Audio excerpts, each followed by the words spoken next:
Goodfellas makes Tommy DeVito feel like the most dangerous man in the room. Every scene he walks into, you can feel it, the short fuse, the unpredictable violence, the way everyone around him is one wrong word away from getting killed.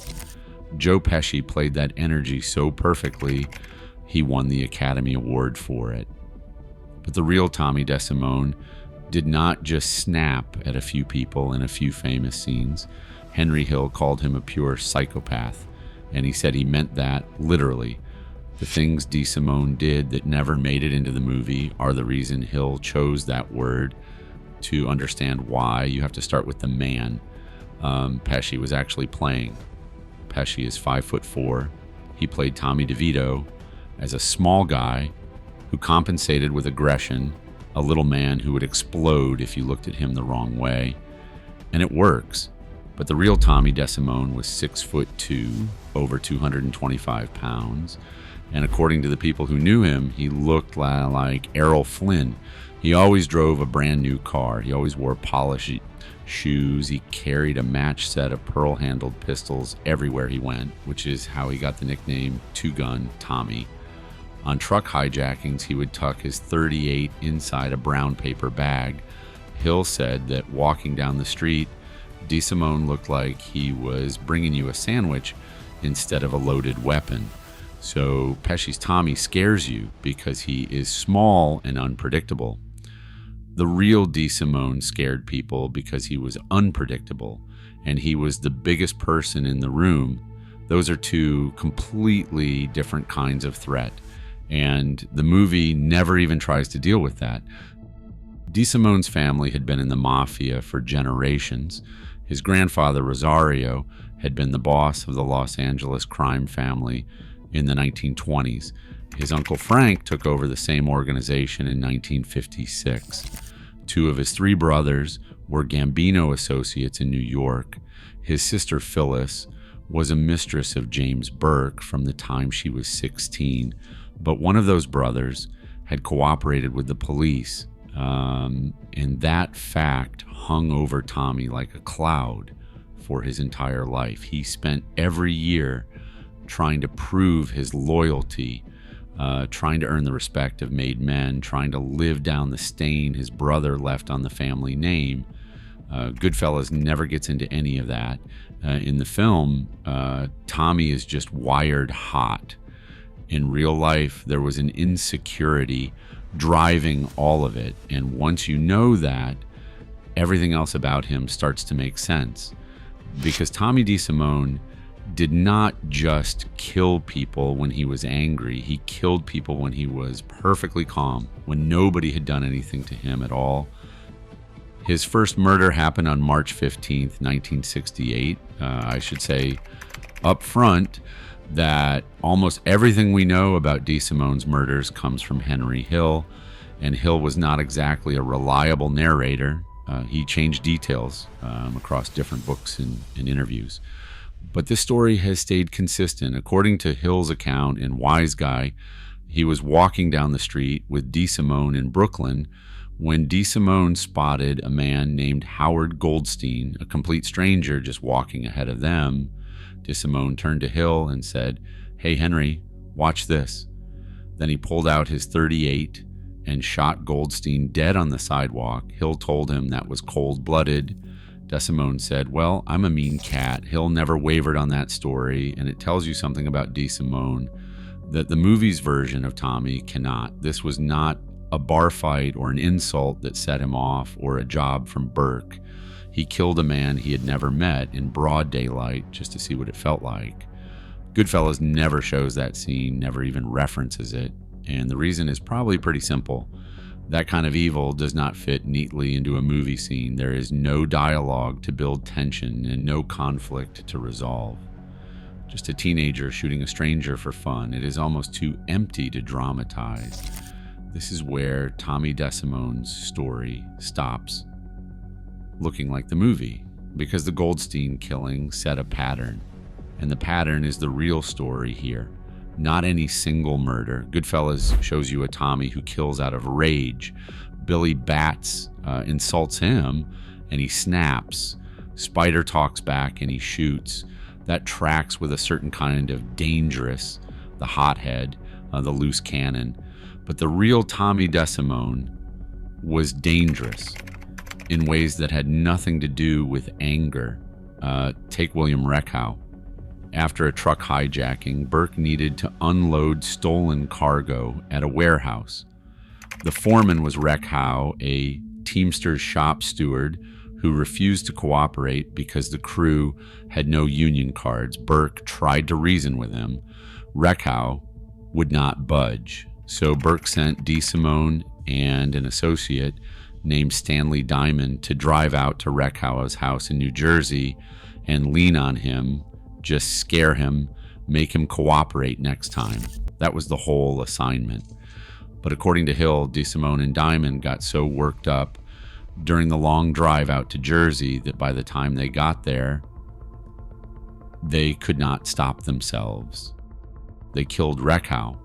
Now, I will say the contemporary police reports from 1970 describe this as a shooting from a car, and Diamond was the one charged. So the exact details do not perfectly match Hill's telling, but either way, a man died because Tommy DeSimone could not complete a simple errand without turning it into a murder. But the Reckhow killing at least started as a job that went wrong. The Dominic Sersani murder was different. That one was calculated from the start. Sersani, known as Remo, was Jimmy Burke's mentor and closest friend going back to the late 1940s. They had known each other for decades and trusted each other completely. But Burke found out through contacts in a Queens district attorney's office that Sersani had been setting him up, cooperating with police to get Burke arrested on a hijacking charge. In that world, cooperating with the police meant death regardless of friendship. Burke and DeSimone picked Sersani up at Robert's Lounge and said, "Let's take a ride." DeSimone got in the back seat. During the drive, he strangled Sersani with piano wire. Hill said in Wise Guy that Remo put up a fight, kicking and swinging before he died. They buried the body right next to the bocce ball court behind the lounge. And according to Hill, every time DeSimone and Burke played bocce on that court afterward, they would look at the ground and say, "Hey, Remo, how you doing?" I think that detail is the most disturbing thing in this entire story. Not the piano wire, the boxy games afterward, the fact that they could stand on top of a man they murdered and turn it into a running joke. Even the killings Goodfellas does show are trimmed down from what actually happened. The real spider was Michael Janko, a young man working as a bartender at a card game. When Gianco forgot DeSimone's drink, DeSimone pulled a gun and told him to dance. Then he shot him in the leg. A week later, Gianco came back to the game in a full leg cast. DeSimone started goading him. Gianco looked him dead in the eye and told him to go screw himself. The room went silent. Then Burke started laughing. He was so impressed that this kid had the nerve to talk back to Tommy DeSimone that he pulled out some cash and handed it to Gianco. He jokingly teased DeSimone about going soft. And Tommy, who could not handle being laughed at by anyone for any reason, pulled his gun and shot Gianco 3 times in the chest. Then he looked at Burke and said, "Is that good enough for you?" The movie shows this scene, and it is brutal, but the movie misses the point of it. He did not kill Spider because he was angry. He killed Spider because he needed Burke to see him as dangerous. That is a man using a murder to manage his own reputation, and that is scarier than any fit of rage. And here is the part that puts all of this in a different light. Despite all of that violence, despite the fact that DeSimone had killed more people than even Hill could keep track of, the people running the Vario crew did not respect him. Authors Volkman and Cummings wrote that the Varios considered DeSimone hopelessly stupid with no ability to generate profit. They did not want him around. A man who killed more people than his own partners could count, and the people above him thought he was nothing but dead weight. He was desperate to be made, desperate to be formally inducted into the family. And the people who controlled that decision saw no value in him beyond the violence. DeSimone spent his entire short life trying to earn respect from people who would never give it to him, and the harder he tried, the more bodies he left behind, and the less they wanted him around. If you are learning things about Tommy DeSimone that the movie never told you, hit subscribe. I cover the real stories behind these films every week. Because that reputation for uncontrollable violence is exactly what caught up to him. The Billy Batts killing is the most famous example. The real version happened 2 weeks after the shoeshine insult, not the same night like in the movie. Burke had a financial motive on top of the personal grudge because he had taken over Bent Vina's loan sharking business and did not want to give it back. And the death itself was far uglier than the film shows. Bent Vina woke up in the trunk of the car, and they stopped at DeSimone's mother's house for a knife. Hill later said Tommy stabbed Bent Vina 30 or 40 times, and they finished him off with a shovel and a tire iron. The film left that out, which is strange because if you are making the argument that DeSimone was dangerously violent, the stabbing is the detail that proves it. But what made the Batts killing different from the others was not the brutality, it was the consequences. Bent Vina was a made member of the Gambino family. DeSimone killed him without commission authorization. In the Mafia, that is an automatic death sentence for whoever did it, and from that night forward, DeSimone was living on borrowed time. Then he made it worse. Ronald Girothy, known as Foxy, was a protege of John Gotti, who ran with Gotti's Bergen crew in Ozone Park, Queens. DeSimone had dated Girothy's sister. After they broke up, Girothy heard that DeSimone had beaten her and threatened to kill him over it. On December 18th, 1974, DeSimone reportedly shot and killed Girothy. Now he had two Gambino debts, a made man, and a Gotti protege. The one family that could authorize his death now had two reasons to do it, and DeSimone still did not slow down. He was one of the gunmen in the Lufthansa heist.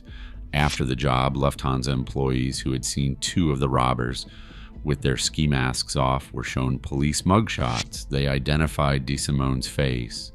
This was the biggest robbery in American history, and Tommy DeSimone could not keep his mask on. Hill later estimated the total body count at around 11, including roughly 4 people killed in prison that nobody tracked. Hill and Burke themselves did not know the exact number. Hill also said DeSimone would sometimes kill someone just because he wanted to try out a new gun and would use a living person for target practice the way a normal person would use a paper target at a firing range. Now, I think some of Hill's higher estimates might be exaggerated. Hill had every reason to make DeSimone sound as dangerous as possible once he was cooperating with the feds. But even if you cut the number in half, you are still looking at a man for whom killing was routine. By late 1978, all of that violence had finally produced a set of problems that could not be fixed. He had killed a made Gambino member without permission, and he had murdered a Gotti protege. The Lufthansa heist was tying him to the biggest federal investigation in the country. And according to Hill's later accounts, he had attempted to rape Karen Hill, the wife of his own associate and the mistress of his boss, Paul Vario. I should note that the Karen Hill story only appears in Hill's later books, not in the original Wise Guy. So take it with a grain of salt. But if it is true, it would explain why Vario finally gave DeSimone up. When Vario found out about Karen, he reportedly picked up the phone and gave the Gambinos exactly what they had been waiting nearly a decade to hear. He confirmed that DeSimone was the man who killed Billy Batts. Tommy was told he was going to be made. the thing he had wanted his entire life. Hill and Burke were in Florida at the time. DeSimone stayed behind because the ceremony was supposed to happen while they were away. When Burke called to check whether it had gone through, the code was to ask if Tommy had seen his godmother. He was told the ceremony had been called off because of heavy snow. The next day, Burke found out DeSimone was dead. According to Hill, Burke slammed the phone down and started crying. I believe that. Whatever Burke was, he genuinely cared about Tommy, which makes it all the more tragic that caring about Tommy DeSimone was something nobody could afford to do. Tommy DeSimone's body has never been found. He was declared legally dead in 1990. The damage did not stop when he vanished. His brother-in-law, Joseph Spioni, was asked to help set up the hit. He refused. They killed him for it. His brother, Anthony, was murdered by Thomas Agro for becoming an informant. The DeSimone family kept paying for Tommy's choices long after he was gone. Here's what I keep coming back to. Pesci's Tommy is fun to watch.